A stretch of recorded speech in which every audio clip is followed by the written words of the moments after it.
Hello everyone, मैं हूं advocate Rahul Mishra और आज के वीडियो में आप सभी का स्वागत है। मैं हमेशा की तरह आज भी आपके लिए एक अवेयरनेस वाला वीडियो लेके आया हूं। मैं लीगली और सोशली आप सबको अवेयर करने की कोशिश हमेशा करता रहता हूं कि हमारे समाज में, हमारे आसपास किस प्रकार की घटनाएं घट रही हैं, लोग कैसे झूठे मुकदमे लिखा रहे हैं, किन किन ग्राउंड्स का सहारा लेते हैं, किस टाइप के एलिगेशन लगाते हैं।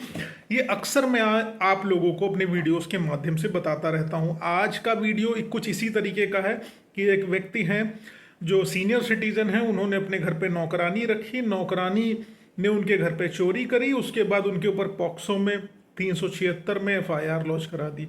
डिटेल फैक्ट क्या है इस केस की, वही मैं आप लोगों से डिस्कशन करूंगा। लेकिन उससे पहले हर बार की तरह मेरी आपसे रिक्वेस्ट है कि अगर आप लोग चैनल पर नए हैं या पहली बार आ रहे हैं, अभी तक आप लोगों ने इसे सब्सक्राइब नहीं किया तो प्लीज़ सब्सक्राइब करिएगा। साथ ही साथ एक हम्बल रिक्वेस्ट और है, फेसबुक, इंस्टाग्राम, ट्विटर पर मुझसे अगर आप नहीं जुड़े तो वहाँ जुड़िए, लिंक आपको डिस्क्रिप्शन में मिल जाने वाला है। चलिए हम लोग वीडियो अपना स्टार्ट करते। देखिए, सबसे महत्वपूर्ण बात है कि अगर आपको पहली चीज़ नौकर रखना है अपने घर में या नौकरानी रखनी है तो बहुत देख समझ कर, सोच समझ के रखना होगा, क्योंकि क्राइम सबसे ज़्यादा आज की डेट में यही नौकर आपके अगेंस्ट कारित करते हैं। कभी लूट जैसी घटना कारित कर देते हैं, मर्डर जैसी घटना कारित कर देते हैं, अब चोरी करके एफआईआर लिखाने का भी एक सिस्टम चल गया है। अब केस के फैक्ट ये हैं कि एक भाई साहब हैं, सीनियर सिटीजन हैं, उन्होंने अपने घर में अपनी पत्नी की सहायता के लिए एक नौकरानी रखी। नौकरानी का तात्पर्य मेरा सिर्फ हाउस हेल्प के लिए, डेली जो मेड आती है, बर्तन धोती, खाना बनाती, वापस चली जाती, घर में बिल्कुल भी नहीं रहती थी।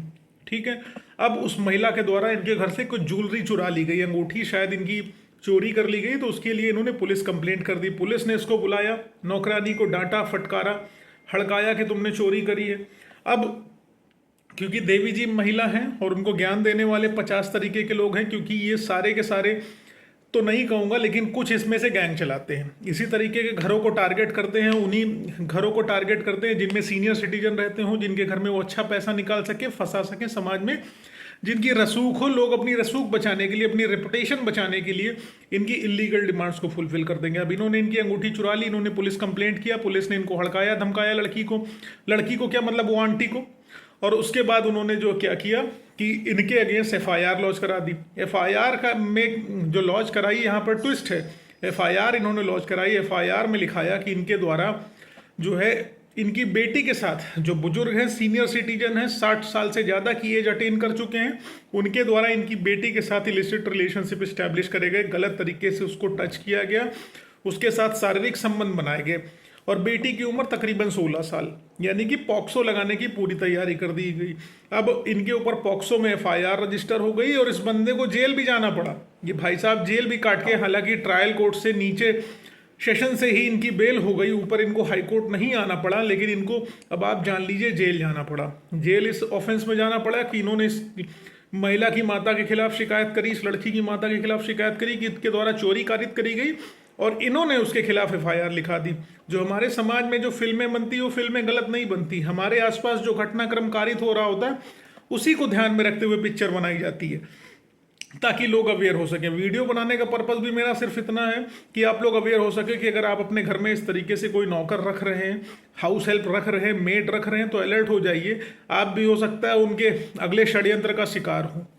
अब उन्होंने एलिगेशन लगाया कि जब आंटी घर पे नहीं होती थी तो इनके साथ शारीरिक संबंध इनके फादर बनाते थे। भाई साहब, आप क्या करती थी जब उसकी वाइफ नहीं रहती थी?